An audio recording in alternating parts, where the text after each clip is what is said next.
Good morning, everyone. Welcome to Innovate for Climate. Please participate in our live poll. Let us know which country and sector you're joining us from. Please keep your mics muted and submit your questions in the WebEx chat panel. Video chat panel for helpful information from hosts and panelists. And this webinar is recorded, and the recording will be available on the I4C website shortly. If you're sharing on social media, please use the hashtag #InnovateForClimate.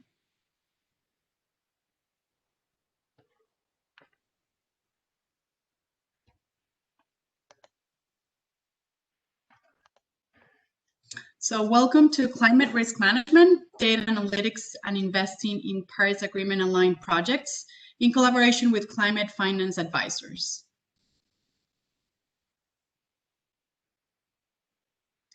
Stacy, the floor is yours. Thank you.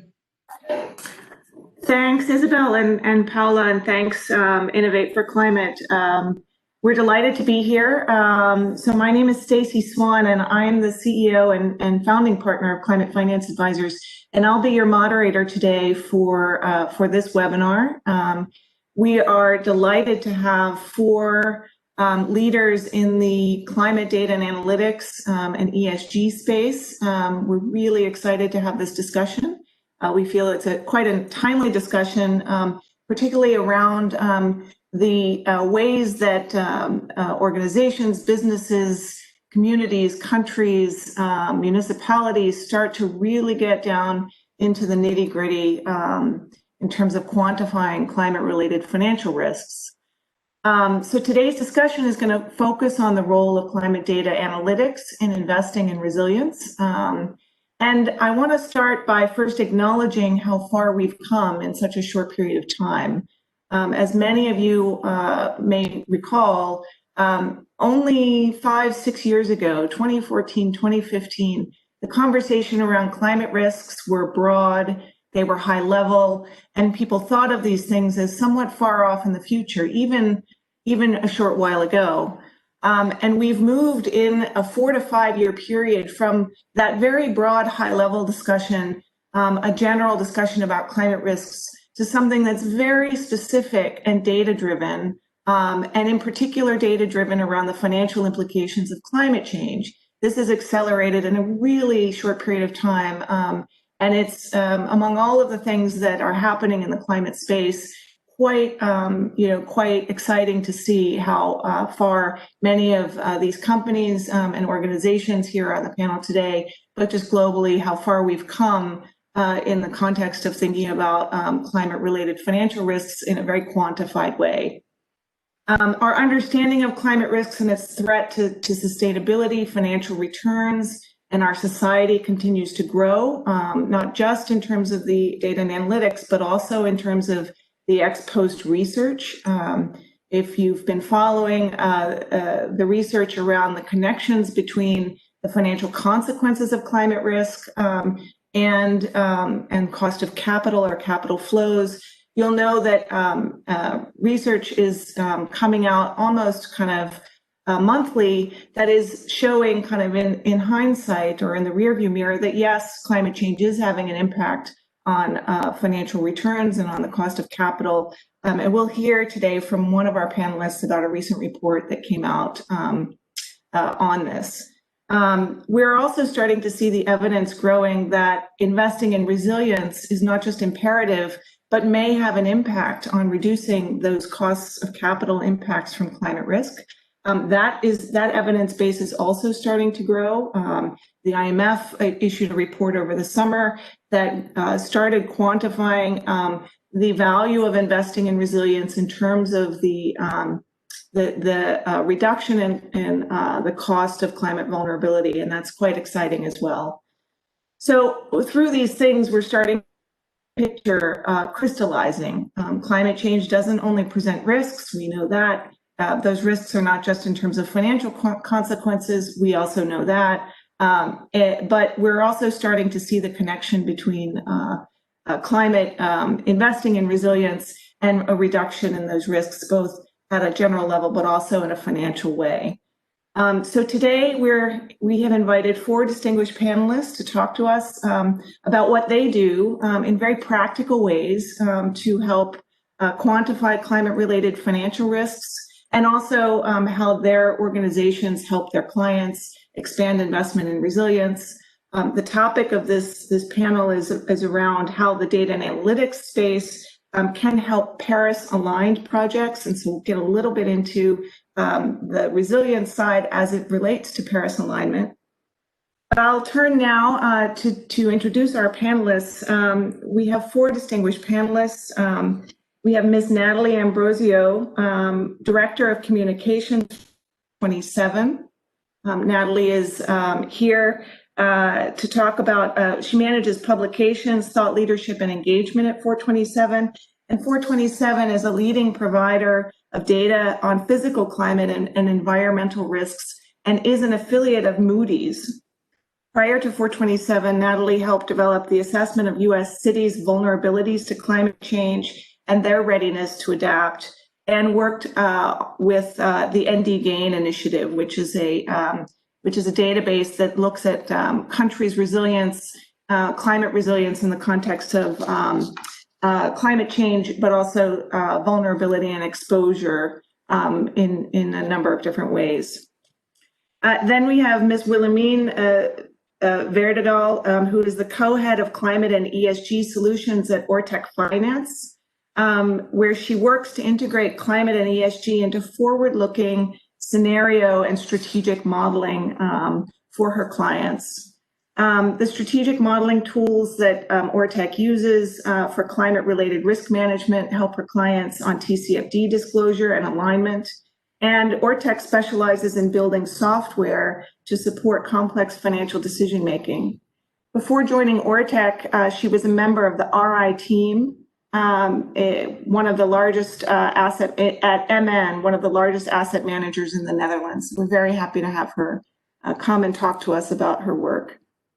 Next, we'll hear from Mr. Joey Lake, who is the Chief Operating Officer of the Climate Service. Joey is based in New York, and he works to embed climate risk and opportunities into global decision-making through the Climate Services software as a service offerings. Prior to TCS, Mr. Lake was the Managing Director for Climate Risk at The Economist and led The Economist Intelligence Unit's Climate Risk Consulting Services. So it's a pleasure to have Joey here. And finally, Mr. Enrique Pereira, CEO of Way Carbon. He's the founder, the co-founder and CEO, Way Carbon provides advisory, data, and software services to support the transition to a low carbon and resilient economy to clients in Brazil and in Latin America. He has over 13 years experience in climate change and has worked with the World Bank, the UN, FAO, and others. So we're going to go around now, and I'll ask each of our panelists to give a little bit of an introduction, and I'll tee them up with a question. But as you're listening to our discussion, feel free to put questions in the chat room, answer the poll if you haven't already, and then we'll move into a Q&A session. So first, I'm going to start with Natalie. So Natalie, nice to have you here. Great to see you. So 427 recently contributed to a report on sovereign climate risk with the Center for Sustainable Finance at SOAS, and the Asian Development Bank and the World Wildlife Fund for Nature in Singapore. Can you tell us a little bit about that report? What was the significance of that report, and what are its implications for resilience? Yeah, thank you. Thank you, Stacey, for the introduction. Thank you, I4C, for having me. As Stacey mentioned, I'm Director of Communications at 427. We provide forward-looking, science-driven physical climate risk exposure data for investors, banks, and corporations, and work with Moody's, our parent company. So that report that you mentioned on climate change and sovereign risk, I think it made several significant contributions in a few ways. So firstly, the report provided new empirical evidence that climate risk exposure does increase the cost of capital, as Stacey mentioned. But also, the report underscored the progress that has been made in understanding these transmission mechanisms from climate change exposure to credit risk. It provided a detailed explanation of each of these channels. These include fiscal impacts of climate-related natural disasters and of adaptation and mitigation policies, the impacts on international trade and capital flows, and on political stability, among others, which all affect credit risk. The report also demonstrated the need for understanding physical climate risk exposure at a very granular level in order to understand these larger macroeconomic impacts and in turn inform adaptation efforts. For example, one of the case studies that we contributed to the report examined infrastructure in Philippines and its exposure to climate hazards. It found that 80% had high risk to heat stress, and around half of these assets had high risk to floods. And these include many ports and airports. Disruption at each of these individual assets, of course, increases operating costs and can lead to repair costs, which can be significant. However, this also leads to rippling impacts, both domestically and internationally, which can affect global supply chains and in turn trade dependencies if this becomes a reoccurring problem. Understanding where this exposure is stemming from the specific asset perspective or infrastructure perspective, is essential to informing adaptation measures and preparedness. And that relates to something 427 is working on right now, is new sovereign climate risk data, which captures how much of a country's GDP, population, and agriculture is exposed to each climate hazard. So this granularity will help provide a new layer of understanding of exposure and potential opportunities for resilience investments. So this report, by clearly demonstrating the connections between climate risk and credit risk, it helped to underscore the importance of adaptation and resilience, both from a preparedness level for the domestic economy and assets, but also investing in resilience is essential because it sends a signal to investors and other lenders that the countries are preparing and taking this seriously. So I'll stop there for now, but excited to dive into a few of these themes throughout the conversation. Thank you. Thanks, Natalie. That was great. And we'll get into this, I think, in the Q&A session a little bit more. But now let me turn it over to Wilhelmine. Ortec Finance does quite a lot of work on systemic risk issues and scenario analysis. Maybe you can explain a little bit about what Ortec does in this regard and why it's so important for investment decision making. Hi, Stacy. Thank you so much for the question. And also from my side, thank you so much for having me on the event today. So briefly, Ortec Finance, what do? We indeed provide technologies and solutions for risk and return management. And I think what makes us so unique is that we really combine the technical climate part, the finance expertise, and we're also very much a technology company. And we tend to have a unique perspective on modeling climate risk, where we really let the climate modeling speak to the financial modeling. So it's no longer doing two things in parallel, it's really combining them in an integrated way. And we focus on what we call the systemic perspective, the top-down perspective, where we really focus on capturing kind of the networked impacts or those rippling impacts, as was already mentioned by Natalie as well.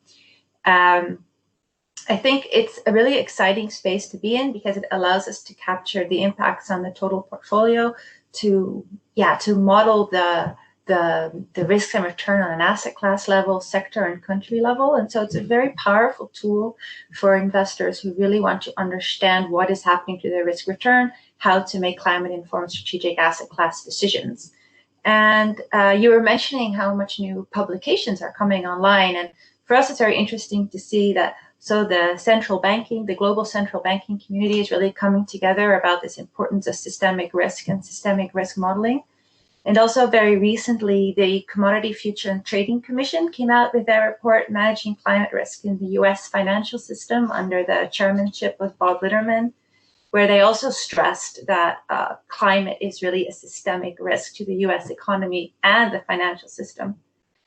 And maybe to put some numbers to this, that it is interesting that the U.S. is actually really at risk from both a transition and a physical risk perspective. It's actually one of the most vulnerable countries from all the countries in the world, really, because it's impacted from both these dimensions. GDP could be down 16% due to climate risk by about 2050, and this could translate down to minus 40% down on U.S. equity valuations in the 2030s. So it's a big issue for the U.S. and very interested to delve into that more during this conversation. Wonderful, thanks, Wilhelmine. This is definitely going to give us some good fodder for discussion in a second. Joey, let me turn over to you now. So TCS does work for a number of different organizations, and your clients span both kind of corporates and the financial sector. What are the differences you're seeing between corporates and financial services company, and how they're looking to assess their climate risks? Thanks, Stacey, and thanks for the invite to speak today. It's a pleasure to be here with you all and enjoying the conversation already. Fascinating time to be having this conversation as well, with so much news happening around climate risk at the moment. The Fed has applied to become a member of the Network for Greening the Financial System. The UK has said it's going to make TCFD reporting mandatory. It feels like a lot of work that's gone into this area over the last few years is really accelerating that momentum now at the moment. So thrilled to see some of that progress. In terms of your question, Stacey, the difference between what financial services folks are doing versus non-financial corporates, I think on the corporate side, it's been very interesting to see that across each industry, you have sort of leaders or first movers who have kind of paved the way over the last few years and now are being followed by others. What we're finding on the corporate side is that typically we'll do a climate risk assessment for both physical and transition risk. That's been important to our corporate partners, that they look at both of those risks side by side and have an understanding of how they kind of play off against each other under different climate scenarios. And typically we'll look at their global footprint, so all the facilities and so on that they have around the world. And what we often find is what we call this sort of 80-20 effect, that if you look at thousands of assets belonging to a company, a global company, you'll find that roughly speaking, 80% of the climate risk is in 20% of the assets. And I think that's really interesting insight for them, because again, if you imagine that you have this global footprint, that's thousands or tens of thousands or hundreds of thousands of facilities around the world, just that simple risk screening process then enables you to focus your resiliency efforts on the 1 in 5 properties that are most at risk, either from physical climate risk or on the emission side and the transition side. That's been very interesting. We find now that companies have moved beyond that as well and are looking into their supply chain in a lot of detail. So not just looking at their owned and leased facilities, but also looking at agricultural crops and so on that they may be reliant upon that go into the goods and services that they provide to market. So that's been very interesting there. And also working with some of their partners. So if you source goods from different partners in different countries, helping them with their climate risk assessment. And then on the financial services side, I think this is where we've seen the fastest growth over the last couple of years. This is really accelerating. It's been driven by 3 different factors. It is regulation, and in some parts of the world in particular, more so Europe and parts of Asia, I think are more driven by regulation. Second factor, I would say, is investor pressure, and that's probably more of what we're seeing in North America. We're definitely seeing a lot of investor pressure over here, which I think is a positive thing. This area of climate risk is now seen as a business critical risk to measure and manage. It's no longer a nice to have, it's a need to have, in fact. And if you're not measuring it, then you're doing a disservice to your investors. And then the third factor driving sort of strong growth in financial services is a greater, unfortunately, greater evidence of financial and economic losses from climate change already, because it's already happening. It's not some distant event that will happen 20 years in the future, but in fact, companies and organizations and investors are experiencing larger losses now, year to year, from catastrophic weather events and so on. And so within financial services, I think the folks at the forefront of this were probably in real estate. That's where the early activity was.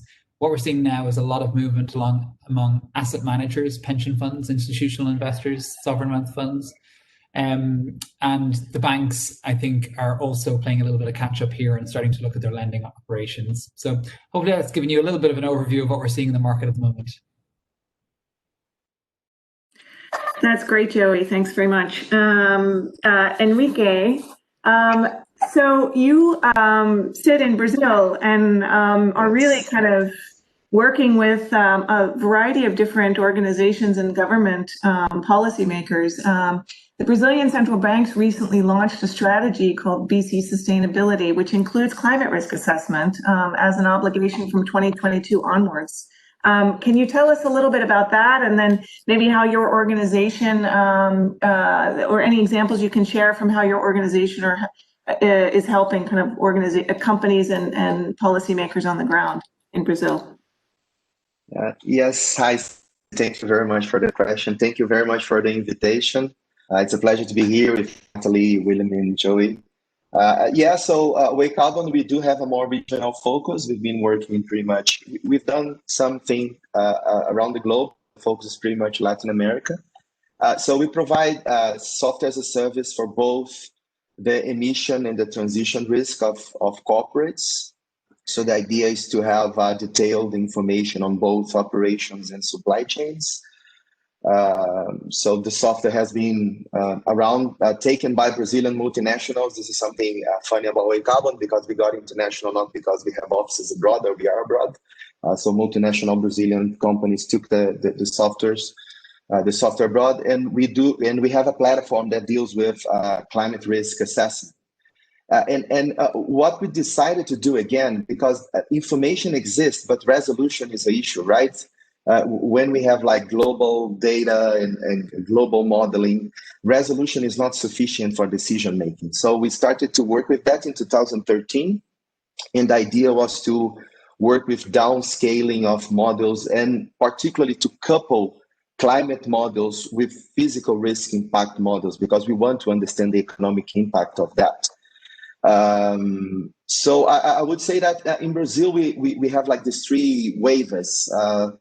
The first wave was related to what Joey said, because physical impacts was already happening. And we have this major drought in the last decade. So the water vulnerability was this major thing that came to corporates that needed water, to supply chains that demands a lot of water, especially in the agricultural sector. So we started to work on those corporates to understand how this risk behaved in the past and how that would behave in the future.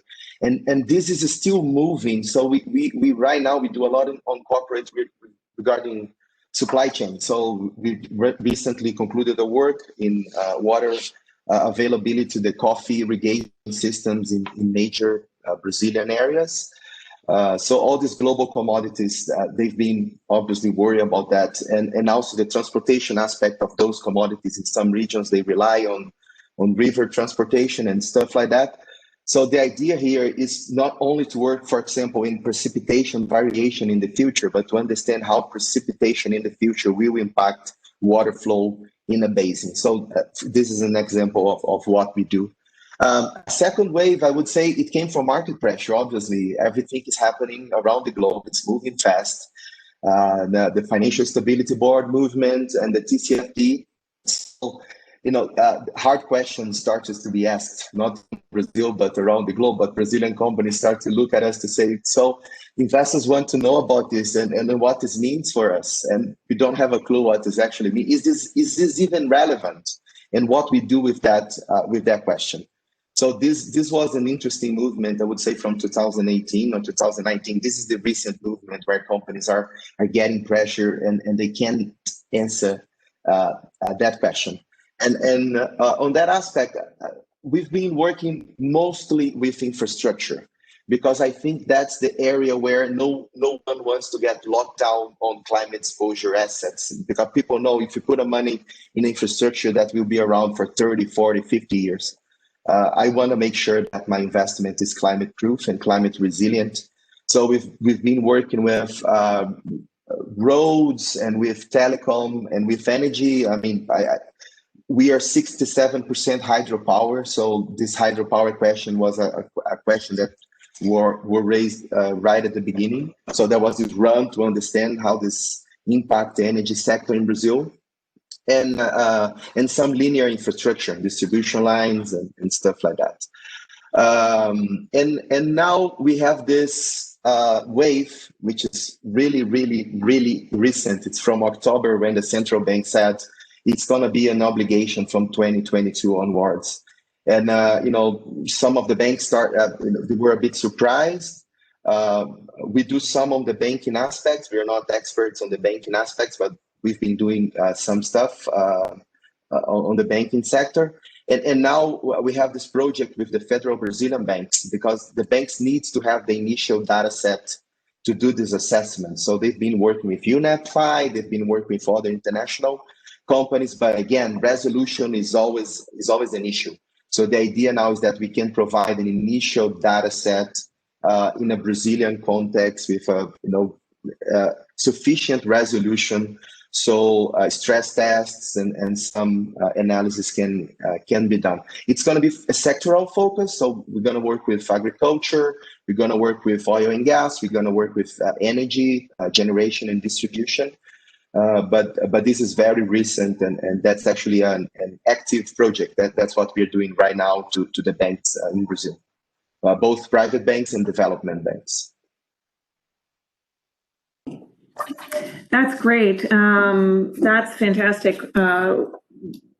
There's so much to talk about. You guys have all touched on some really interesting topics. I'm not sure whether to start at the micro or the macro, but maybe since each of you have talked a little bit about NGFS and the central banks and the role of kind of the international policy side, maybe I'll start there. How are you seeing those efforts accelerating the work on the ground that you each are doing? What are the linkages between the kind of macro level policy side, even if it's not kind of embedded in regulatory requirements in every jurisdiction? How are you seeing that playing out in terms of demand growth and the market kind of for data and analytics? And maybe we'll go around the same way this time, and next time we'll go backwards in terms of order. So Natalie, you're up first. Great, and yeah, that's a great question. As Enrique, Joey mentioned, there's been a lot of development with the central banks, the Network for Greening the Financial System, the NGFS. And I think what this does is, as mentioned, it helps just catalyze energy and increase demand around for specific climate data analytics. If, of course, some jurisdictions and banks are mandating stress tests, like the Bank of England and the Banque de France.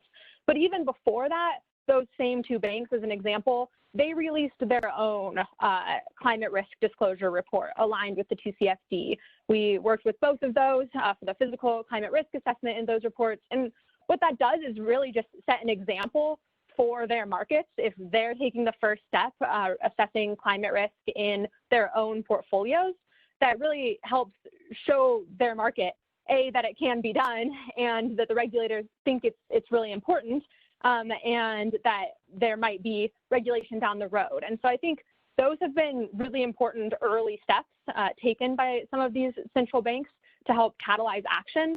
And then with the Network for Greening the Financial System, we've seen so many publications coming out starting in the spring, over through the summer. One of the most recent was a handbook full of case studies around how to address climate risks. And I think this really helps. And sorry, one more from the NGFS was their scenarios. So that they laid out 3 scenarios looking at a rapid transition, a more orderly transition, and then a hot house scenario with the most significant physical risks. However, they did underline that no matter which scenario, there will be both physical and transition risks. And they have really helped to lay the groundwork for this development around scenarios. They've given the financial sector something to start with, and we're seeing through the banks, the investors that we're working with, is that they're really seeing that as a really valuable, helpful starting place, understanding that those will need to develop and be refined for specific use cases, but giving the sector something to start with has been extremely valuable. Great. Wilhelmine, the scenario analysis that NGFS put out was quite useful in terms of giving some structure, but are you seeing, as a result of some of the work that NGFS has been putting out, are you seeing any uptick in investor interest in applying scenario analysis into their decision making? Yes, Stacey, for sure. I think we were really happy to also contribute to one of those case studies in the handbook, and also the NGFS's reference scenarios really neatly mirror the types of scenarios and systemic risk scenarios that we model. So it's been really encouraging to a lot of the clients that we work with and new clients that we are onboarding that this is a need to have when it comes to managing climate related risks, to do it via this systemic scenario analysis approach. And I think another thing that has really kind of dovetailed nicely into that, because there is some more publicly available information and data points around scenarios coming online, it's also the whole open source kind of movement that has dovetailed from that. We think that's another really important ingredient in catalyzing change very quickly, to have like this open source basis of data. We were really proud as Ortec Finance to have built the SBTI open source alignment tool. And also we were very involved in the open source climate platform with founding members like Allianz, Amazon, Microsoft, and S&P Global. We'll be launching our prototype data commons in the next few weeks. So we really see this high level regulation push combined with this open source data availability as being pivotal to accelerating change. Wonderful. Joey, you set up this very nice paradigm that's the kind of three drivers: regulation, investor pressure, and greater evidence. How is this, which one of these is kind of putting a little bit more pressure on action, or are they working in combination with each other? What is the kind of impact of those three drivers, and in particular, kind of as it relates to the policy side? Yeah, thanks, Stacey. I think to answer the original question and this question, so this question first, in terms of the three drivers, it depends on what part of the world you're in and when you're having that conversation. So I think certainly 2 years ago, for most, regulation was one of the largest drivers, this sort of TCFD momentum and so on. And again, particularly in Europe and parts of Asia, places like Australia and Japan, New Zealand and so on. And now what we're seeing is that in some parts of the world, that's been overtaken by by these other factors like investor pressure and this recognition that, in fact, this is one of the largest, if not the largest, idiosyncratic risk that most financial institutions and corporations don't currently measure. And of course, if you don't measure it, you can't manage it. So I think that increasingly we're seeing that while regulation is a great tailwind and helped kind of create this broader interest and understanding, as you rightfully said, going back, we've seen a lot of progress since 2013, 2014. Now it's been overtaken by market factors, which is great, I think, in fact, because if you can get the market, if you can leverage the capital markets to take action here, that could lead to even faster progress. And then in your question around the NGFS and all of this activity that we're seeing, I think my response to that is that there's sort of two roles here. First of all, is to drive action, and I think that they can definitely take credit for that, and I think it's been very helpful on that side of things and will continue to do so. And secondly, I think they have a very large role in creating standards. And this is a really tricky area because there's a risk if you try to create standards too soon. So we have this TCFD framework that has been just wonderful in terms of creating a shared understanding of how to look at climate risk. But then within that, there's a lot of ambiguity, right? And as Natalie already mentioned, like these different scenarios, like what actually are the scenarios and what's involved in them. And so what you want to do ideally in that area is allow that ambiguity for a while, so you can have trial and error and test different types of standards and see what the market can come up with as different options. But don't allow it to run for too long, because then you have inconsistency of approaches and you can't compare apples with apples. So you can't say Bank A and Bank B say that their climate risk is XYZ, or XYZ, as I'm in the US now, I should say that. You want to be able to say that they're comparing apples with apples and these are the same sort of approaches. So you can't create those shared standards too quickly, because then you could lock in a bad standard. But you also can't leave it run for too long, because then you don't get the benefit of a comparison across industry. So I think we're at a little bit of an inflection point there now. I think we've been running with a lot of different approaches, and it would be beneficial more broadly to see a bit of a coalescing around some more narrow definitions for some areas within climate risk. And the NGFS and so on can play a really helpful guiding role in that. That's great. Thanks, Joey. Enrique, how influential has the NGFS work been on moving Brazil into where they are today and their recent announcement, particularly, given the local politics there? How much of an influence has the international community been on kind of creating the momentum for Brazil to take the action they've taken recently? I think I would say a lot, Stacey. From the private banking sector, which we work most with, banks have been engaging a lot and building case studies and demonstrating what they can do or the gaps that exist. I agree with Joey. We have some work to do to converge and to make some of the implementation challenge clear, so how to turn that from like an actual action to banks or process to banks to implement. So on the private bank sector, there's a lot of things going on and pilots and exercise. Then the central bank came with that this October. And, I saw some banks like cool and relaxed with that, saying, okay, I was expecting this. We've been, looking at this international agenda and we've been moving towards that direction. It's obvious that at some point the regulator would do the same. On the other hand, some banks were quite shocked, saying, what's going on? And the central bank decided to actually commit to an FGS and to bring that, saying that they will revise the social environmental risk norm to include climate risk and make it an obligation from 2022 onwards. But it is still not clear. So there's a lot of things going on. But what I like to see, because we experience some changes in terms of regulation in different sectors, not only about climate risk. And I think this has a flip side of the coin, because up till now, it makes business sense. Or it makes sense because, there's someone asking me this information and want to understand that. And that's voluntary. And I'm willing to take that risk. So banks were moving forward.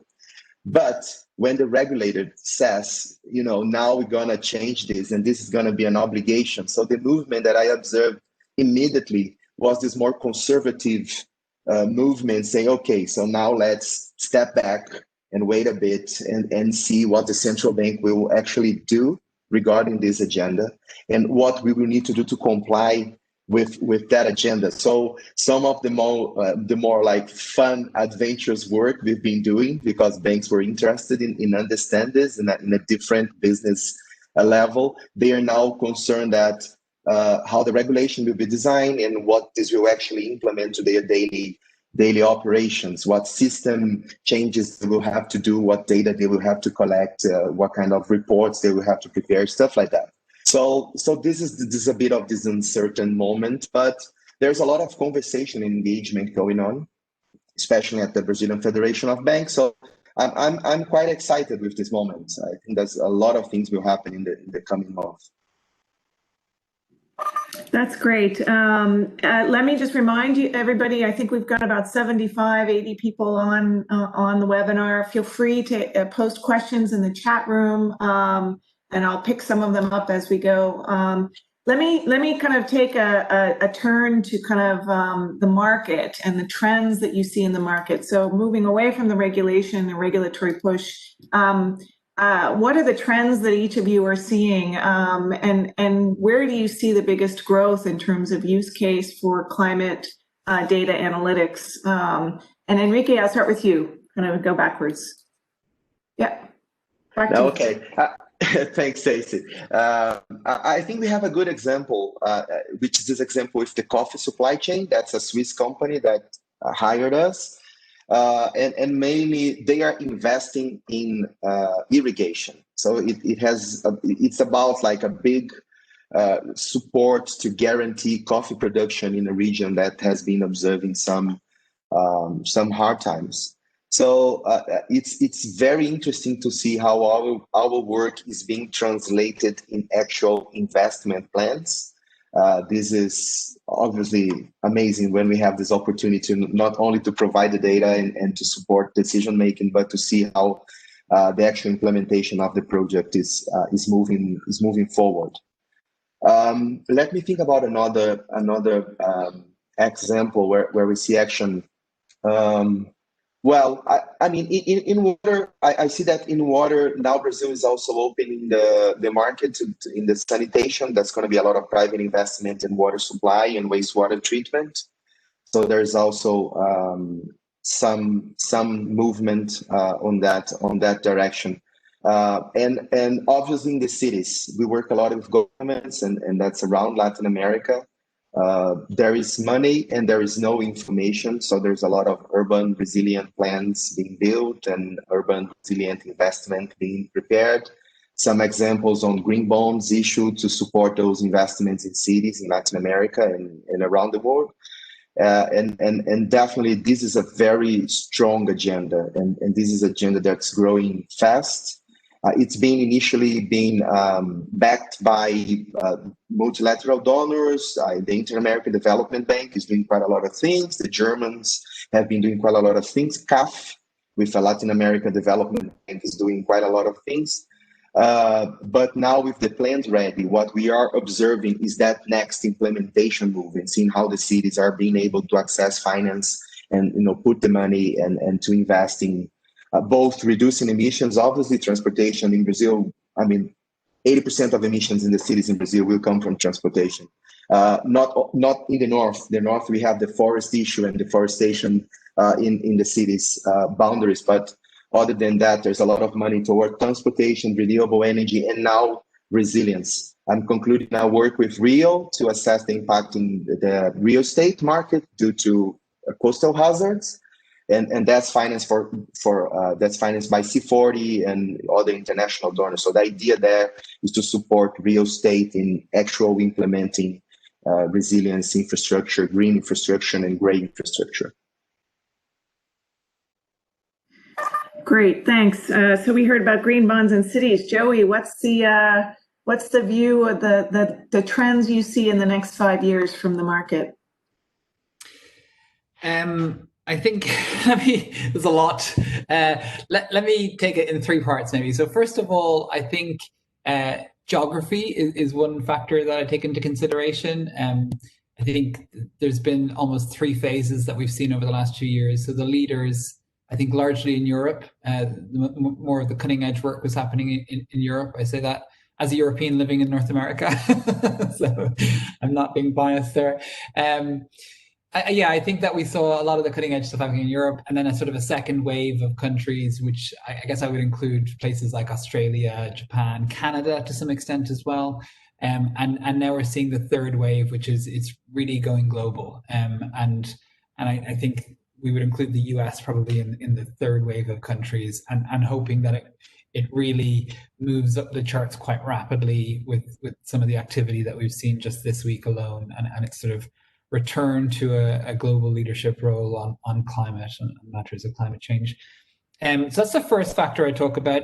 Then I would look at industries, and what we're seeing now is that it's really every single industry, the leaders in each industry really starting to take action. So, I mean, it's really quite extraordinary, the range and the full gamut of types of organizations who are measuring their climate risk now. From food and beverage, I think, is a big one, to Enrique's point. A lot of understanding there of the future stresses that they face from water and drought and temperature extremes and so on. But I mean, we work with companies from financial services, obviously huge, but several of the world's top 10 technology companies are clients and partners of ours. And that's not something that I think that strikes people as obvious, because if you're a technology company, most of your value is kind of held in the cloud, but it's interesting to see that activity there. And then this year, it's been very interesting in the aftermath of COVID-19 and the kind of economic fallout from COVID-19. Some of the industries that were hardest hit by that, and I would include airlines and oil and gas companies, who have in fact come out of that really hurt financially and economically by the lockdown and the restrictions on travel and the plummet in the oil price and so on, and recognize that they could face a similar risk from climate change. And it's been really great to see companies like that kind of learn to better understand transition risk and physical risk and accelerate that transition. So that's been, I think, really interesting to see that trend play out in real time. And over the next few years, I think you're just going to see a greater sophistication and refinement and understanding of climate risks and what they mean in financial terms, and taking into account the vulnerability of different types of assets to different types of hazards and so on. So we've seen a big acceleration in that over the last 12 months. And I think what we're all doing today is cutting edge. But I think that what we'll be doing in 5 years' time might look quite different to what we're doing today. Very, very, very interesting. Wilhelmine, what are the trends you're seeing from Ortec's perspective? Thanks, and also very interesting to hear from the perspectives of all the other speakers. From our perspective, I think we're seeing a little bit of an evolution from very much as climate risk and opportunity perspective, so purely understanding the financial impacts of climate, to also this more alignment perspective, so this wish to actually decarbonize portfolios. But those are kind of two related but different questions, and I think that's kind of an increasing sense of awareness that if you decarbonize, if you go into green benchmarks or other low carbon investments, does it necessarily mean you're actually mitigating your climate risks? I mean, simply stated, physical risk will be there even if you have a low carbon portfolio. And if you're investing in an economy that's very sensitive, very dependent on high fossil exports, for example, that economy as a whole could be negatively impacted. And if you have a green investment there, it still might be facing significant financial risk headwinds. So I think where for us, if you would call, the holy grail for the next year, is to really be able to combine both those perspectives in a one-stop shop tool. And I think we're making very strong progress on that and working with the first clients to really model that quantitatively, because in the end, our clients, have one portfolio.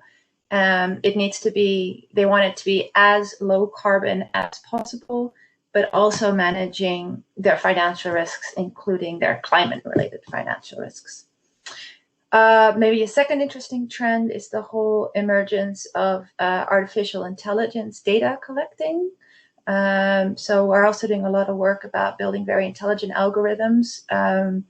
So yes, TCFD reporting is key, but even those entities that are not reporting, I mean, computers are starting to do the reporting and data collecting for us. And it's really low cost, it's efficient, it's accessible, and I think also a real game changer in terms of what we see our clients asking for.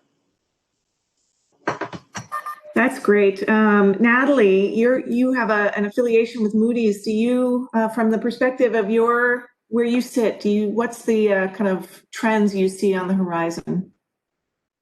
Yeah, and one of those that I'm thinking of does definitely connect to our work with Moody's. So the first one I'll mention is there's been, just over the past several years, as we've acknowledged, a great improvement and increase in our ability to understand the scientific drivers and the granular exposure of physical climate risk.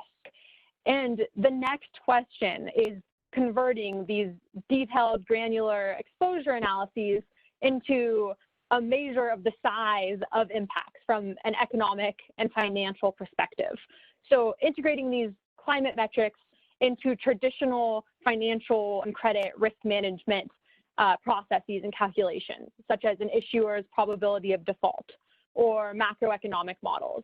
And this is something we're working very closely with Moody's Analytics, leveraging their world-class traditional financial and credit risk modeling capabilities, but then kind of innovating with 427's physical climate risk data as well as transition risk data, and really being able to combine these into a view of a climate-adjusted probability of default, which we're seeing as a very exciting development that will help to catalyze this understanding over the next several years. So that's the first trend. And the second trend I want to highlight is also just this increasing integration of climate change into institutions' processes. So I'm thinking banks in particular here is not just doing this for the stress testing or the requirements.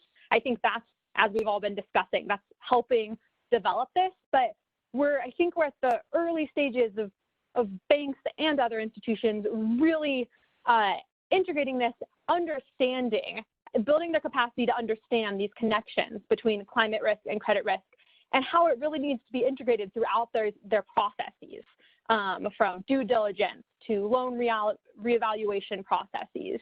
And this is something I'm excited about. One of the banks we've worked with we did the climate risk assessment for them, and then they went further and they said, okay, this needs to be throughout our processes. We're going to come up with detailed questions about climate resilience and adaptation for the different types of issuers that we work with, because that's the next step. We understand their risk exposure based on that data, but the impacts of that are going to depend on what they're doing and if they're aware of that. And I think that is a very important next step for using climate data analytics, because that really opens up the door for collaboration, for capacity building, for the banks even to help their clients and issuers understand, this is how we're looking at your climate risk. This is what our climate risk assessment showed. These are the potential impacts. Are you prepared for that?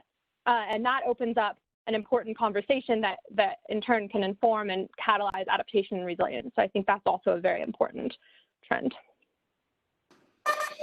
That's great. Very interesting. We've got some questions coming in on the chat, and one of them I will throw open to all of you, anyone who wants to answer.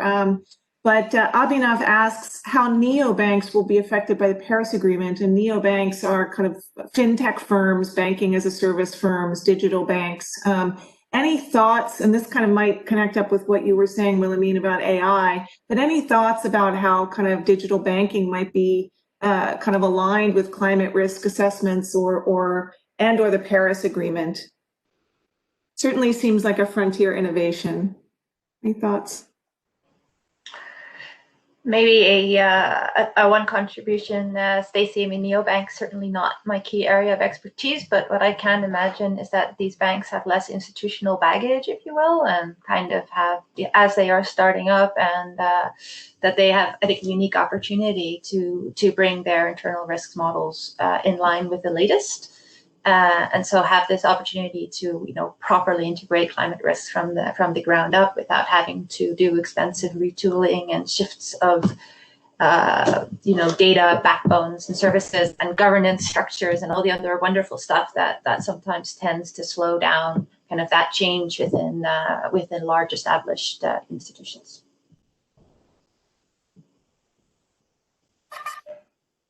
Anyone else have any thoughts on neobanks? I would just underscore that, of course, they won't have the risks based on their own operating facilities due to their structure, but they will still have all of these risks we're discussing in terms of their lending, their underwriting, what they're doing from a financial perspective. So that will still be relevant for them. Great. Another question that came in about integrating climate modeling into financial risk modeling. So how does something technical but major, such as the increase in climate sensitivity in the IPCC climate models from 3 to 5 degrees, impact something like the science-based target trajectories and then therefore the management of financial risk? Anyone, maybe I'll call on Joey, since you seem to have stepped up or moved closer. Joey, you want to take that one first? Thanks, Stacey. There's a lot in there. That's I think a 10-hour response to that question because it seems to touch on so much. Let me just take a subset of it, which is how do you translate sort of climate models into financial metrics, essentially. I think that's something that we have seen a big appetite for over the last 12 to 18 months. I think as the market has become more sophisticated, they've been asking this question, so what? like, so our risk is going to increase in a certain area from a certain type of hazard. Like, so what does that mean for us? And increasingly, we find that we're talking to a chief risk officer or a chief investment officer or a chief strategy officer who don't have a climate science background and just want to understand what this means for them in their language. So the way that we approach that is we translate the climate models, the hazards, we couple that with a vulnerability understanding of each type of asset that you're looking at. So if you take an increase in temperature, let's say that you own or you've invested in shopping centers, shopping malls, and data centers and residential properties and vineyards or agricultural crops. An increase in temperature will have a very different impact on each of those types of assets. So shopping mall, maybe slightly higher air conditioning costs. Vineyard maybe becomes completely unproductive with a small increase in temperature. So that's the first step that you have to do to translate those hazard climate models into an understanding of what it means for an asset. So that vulnerability step. And then the next step is translating that into a financial metric. So it's actually meaningful to a chief investment officer or chief financial officer. So we couple those two together and we model the average annual losses that could be expected from that. And that's something that has a rich history in the insurance industry, the average annual losses. And the difference between what we're doing and what the insurance industry has traditionally done is that they use historical backward-looking data, which is fine if you're just looking at what's your risk over the next year, because it's not going to change too much over a 12-month time horizon. But we use forward-looking climate models to allow you to understand or to model your possible risk in 10 years' time, 20 years' time, 30 years' time, under different climate scenarios. So what does it look like in a world that warms by 2 degrees Celsius on average, or a world that warms by 4 to 5 degrees Celsius on average? Great. Enrique, do you want to answer? Do you have any thoughts on that question? Yes, Stacey, and I think that Joe is right also in the sense that a lot of, particularly in the corporate, they want a deterministic answer. And this is probabilistic analysis. So this is the first point. So people need to understand that there is a lot of uncertainty in climate modeling, and we need to work with that in some sense. So nobody will ever have an update right question. So we all need to be ready. And I think that William brought one point that's relevant when we see like the edge of technology and what can be done with artificial intelligence, because there's a lot of science going on, and this data get updated, and we need to run models again, and this will mean something new. And resilience investments is happening right now. We don't know. We need to incorporate that over time, which will bring us to a different result again. So when you run, for example, when we run analysis for agriculture, we work with a specific variable that assess the water need of a crop. So we bring temperature and water to the water need of the crop and the soil type. And we need to understand if we can have enough water on that soil to hold that production. So the result is an area suitable for that crop. But if using some specific crop variety, or if they have irrigation, this will mean that although the model shows that in terms of the soil and the climate, that's another great area for soy, it's still, we could still produce soy there if we have the right resilience investment and technology applied. So my point is that this will move forward and this will move fast. And we need to make sure that the updated version, we have 76 models coming out now. Some of the results, it's a better spatial resolution from those models. Everybody will start running models again and assessing the new results based on this new information that will be out soon. Some of them is already out, but the full package will be out soon. Great.